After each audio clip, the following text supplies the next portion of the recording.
Yet again, I'm sending out a message to the Department of Science and Wonders and Time Travelers and anyone else. Yeah, as happens, I wish to make open source a code for y'all.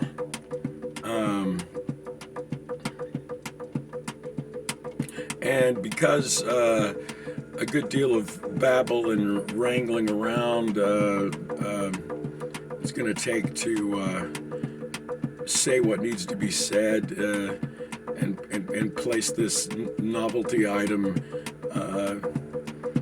in your hands and help radicalize, deputize, a whole bunch of student practitioner phenomenologists, magicians, and the like. So what I'm going to do is I'm going to call these installments VALIS System A. VALIS, VALIS, stands for Vast Active Living Intelligence System, and that was coined by the science fiction author. There's the sirens. Science fiction author Philip K. Dick. If you don't know who Philip K. Dick is, bless your heart. Sirens. Fucking it. And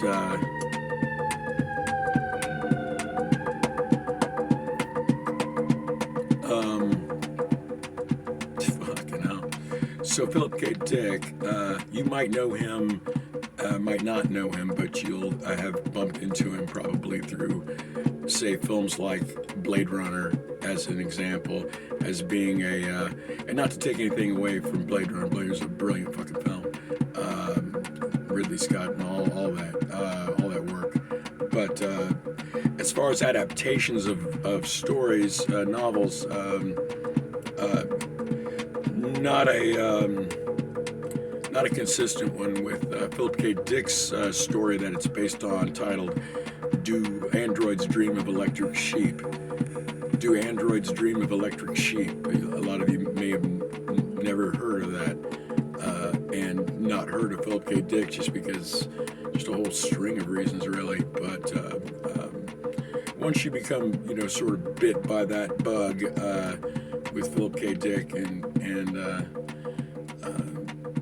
yeah, you're bit for life, pretty much. So, as this relates, yes, Philip K. Dick, science fiction author who had written in it during his lifetime. He passed away in the early 80s, I think 82, and around there, and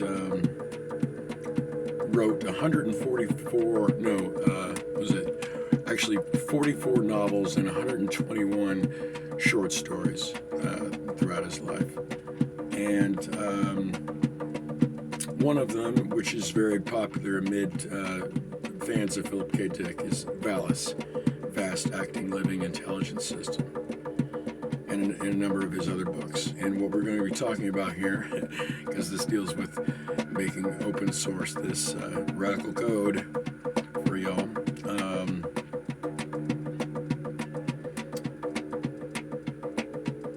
Some of you are also familiar recently, in recent years, Netflix series Man in the High Castle, also based on a Philip K. Dick novel.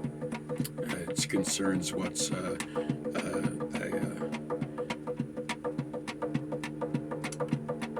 story described as alternative history fiction. And if you're familiar with that, yeah, the Nazis and all this stuff, this alternative history where the Nazis won World War II, and this author who writes this book called The Grasshopper Lies Heavy writes within that alternate history world, an alternate history world in which the Allies win the war, and things get squirrely from there. The character who wrote the Grasshopper Lies Heavy character in the novel Man in the High Castle, his name is Hawthorne Abinson. And Philip K. Dick, after finishing that and having that published, that was first published in 1962. Later, he decided to write a sequel to Man in the High Castle. He finished a first novel, and I think shopped it around a little bit. It didn't go quite as he wanted, and so he kind of took out a whole bunch of elements of that novel. This novel was titled VALIS System A, and he retooled it, and it became the novel that was published, titled Radio Free Albemuth. And again, Radio Free Albemuth, spelled like it sounds. However, this concerns this unpublished book, VALIS System A, Vast Active Living Intelligence System, VALIS System A. And as a sequel to Man in the High Castle, it follows Hawthorne Abinson, the writer of The Grasshopper Lies Heavy. And in the novel Man in the High Castle, Hawthorne Abinson writes The Grasshopper Lies Heavy with the aid of the ancient Chinese divination system, the I Ching, the Book of Changes. And in the following sequel, VALIS System A, I'm kind of getting ahead of myself a wee bit, because I only know about VALIS System A the way I do because for a very short while, the estate or who has permission related to the estate as respect to Philip K. Dick's writings and so on, they allowed and released on audio the like 30 minutes of a 90-minute cassette tape from 1974 there around that Philip K. Dick had recorded plot notes for VALIS System A. And they released that for, I don't know, I want to say no more than just a couple to few months before they took it down. Luckily, I transcribed the plot notes on the pen and paper from the audio, and had it to study and look over when when it vanished. In any case, it's all very any case. So what happens is Hawthorne Abinson creates what he refers to as a better, more eloquent transducer system based on the code he discovered in the I Ching. And the plot notes do not indicate that Philip K. Dick intended to describe the moving parts of this code, only that he suggested that they were obvious to Hawthorne Abinson by the time he does start eventually receiving messages from this idea of a VALIS System A. VALIS System A is I believe it suggests to Hawthorne that it is essentially the animating spirit of the I Ching, and even existing prior to the I Ching, but it's this tireless animating spirit, and its primacy, its long-term continuum goals include overthrowing tyrannies, as he puts it. In the meanwhile, Hawthorne Abbotson finds that he's getting these messages back and forth from it, and it's giving him advice about even improving his finances, getting his shit straightened out, even a healthier exercise and getting outside, and putting a spring in his step and so on, and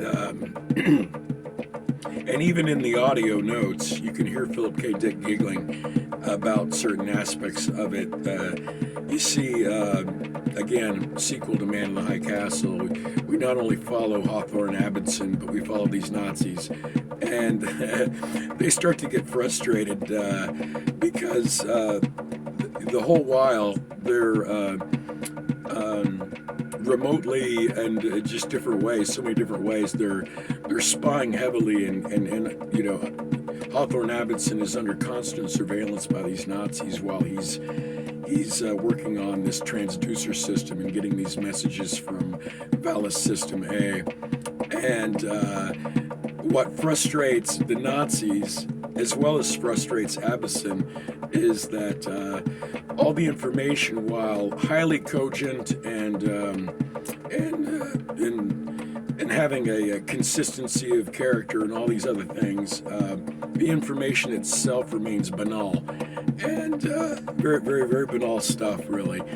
And it frustrates the Nazis that on the one hand, it's all banal information, and in the meanwhile, even while they're pestering and fucking with and even hazing psychological, Cold War shit with Hawthorne Abbotson, meanwhile he's getting in better shape. He's happier, more productive. He feels like he has purpose. All this stuff, and it must frustrate these Nazis or whatever, right? But they're holding out that eventually the code will produce content that then they can move forward with, right? Like in essence, the Hawthorne Abbotson is to them the useful idiot.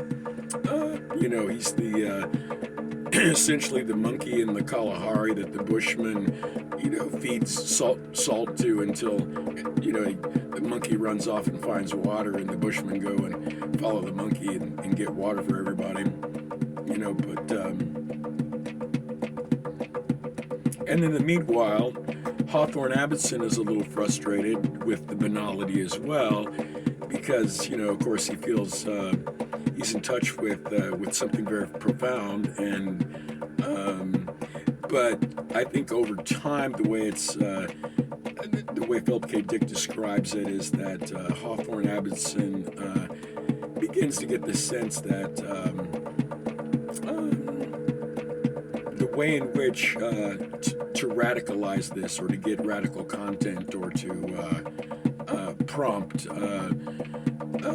something less banal with this system, is only going to happen when he makes it open source. Because again, as others have excuse me, as others have come to the sense of, there's an element of a dreamy unboundness of time back and forth that relates to the causality that just goes on, period. So anywho, the fun thing is, as happens, and why I'm making this video in the first place, is that the harmonic between myself and Hawthorne Abbotson is ridiculous. And having discovered VALIS System A only maybe a year and a half, a little longer than that ago, at the time I discovered it, I was already, say, 160 pages into illustrating and writing a graphic novel that helped to provide sense and examples of the system, this code, this better transducer system on the basis of the I Ching, getting it to talk back and forth with cogent consistency, and engage in banter and so on.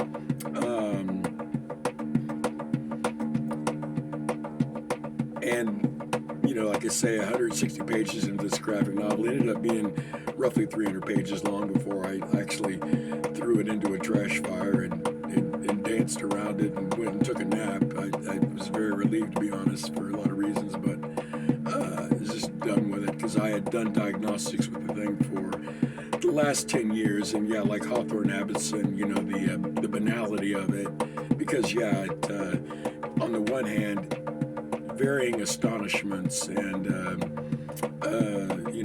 epiphanies and whatever related to the cogency and coherency and consistency, despite scrambling the databases and modulars, any number of ways and so on, just making more and more pure linguistic noise to just scramble it, and it would still come up cogent and so on. Again, it's like cogent in as much as having banter with someone whose second language, English is certainly its second or more languages, but still, understandable and clever. Either way. So, yeah, this Hawthorne Abbotson VALIS System A harmonic between myself and even up to and including a harmonic of being made a useful fool and being watched for a good number of years while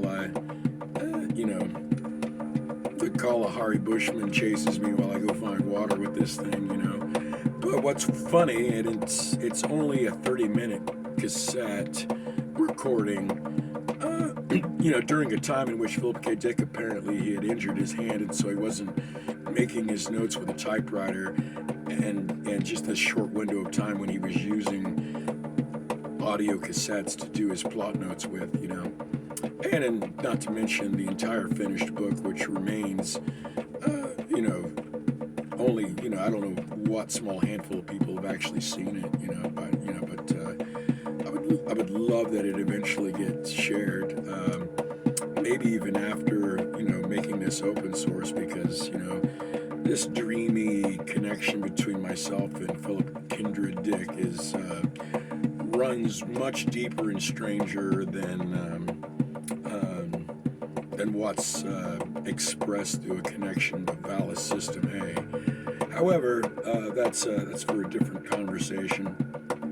VALIS System A. All right. There's 17, 18 minutes into this thing. It's very easy to describe the system. In another installment, I'll give some visual examples just to drive certain things home, but it's a very simple system, and it's absurd that it took as long as it has to be discovered by anyone. And, having been discovered by my dumbass, it's taken this long to become open source. I don't want to make too much of it. I don't want to make too little of it either. I don't want to pretend it doesn't work. At the same time, I don't want to,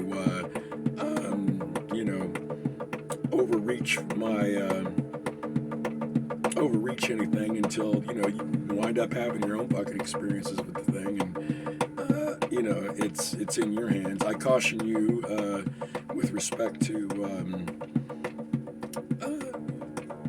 diving into it in a way and understand that it's going to be likely that you'll find, as I did, it very helpful to follow a few guidelines, and we'll get into those. I'd maybe even rather just free will it and not explain any caution to you. I don't want to muddy your waters. You know what I mean? I've muddied mine, and there's no sense in muddying yours. Anywho, essentially what I did, and I think in the time I have left, I can describe this. If you're familiar, it'll be helpful if you're somewhat familiar with the I Ching, in as much as you grasp that the I Ching is a divination system whereby coins are tossed, either odd or even, and so on, 3 coins at a time, to randomize us, to help randomize a system that what's the word for it? I'm having trouble with words, but generates, yeah. It just generates one of 64 hexagrams. And what's curious about it and helpful is that the table of hexagrams they're 8 by 8, and it's 8 rows, 8 columns. In any case, you'll be familiar with how each hexagram corresponds with a divination, often a word or a short phrase, followed by, depending on the variances in the binary of the 6 lines that create each hexagram, you wind up with this, word and or word pair or a phrase of a kind, an archetype of a kind, and there you go with it, right? However, what Hawthorne Abbottson and myself, I think, discovered was that you can sort of imagine the I Ching as having is like a book that has 64 chapters. You randomly determine which of the 64 chapters. Again, very simple. You randomly determine which of the 64 chapters you're going to be looking into, and upon finding which chapter, one of 64 chapters, you discover a list of 64 words and or word pairs, and you proceed to generate which one of those, and you get this rolling until you have sentences, and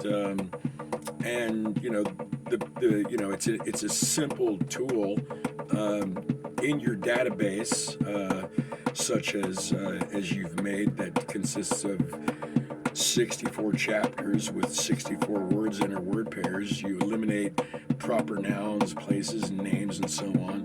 What you're wanting is linguistic connective tissue for banter. You don't want to muddy those waters with specific things, really. Now and again, specific topics and ideas and so on. But you'll know what to do. I mean, it's you'll build several before you really know what to do. It's easy to do. There's number generators on Google that are handy. Again, you're dealing with synchronicity, so you don't have to worry what system you're generating these numbers from. But if you prefer, you can use 8-sided dice. The 8-sided dice method, as an example, you roll an 8-sided dice. Let's say you get a 6. You go to the top row above the 8 by 8 grid, and you find the 6th spot, and then you roll again. And let's say you get a 4. You go down 4 spots. There's your one of 64. And essentially, though, it's you get this thing going. It's all pen and paper, tabletop stuff, and it is helpful to write and keep a log of the sessions you have with it, so you can not only at the time make sense of the vivid coherency, patterns, all these things, but you'll see why it's important later. Again, I don't want to open up your presents before Christmas. They're your presents. So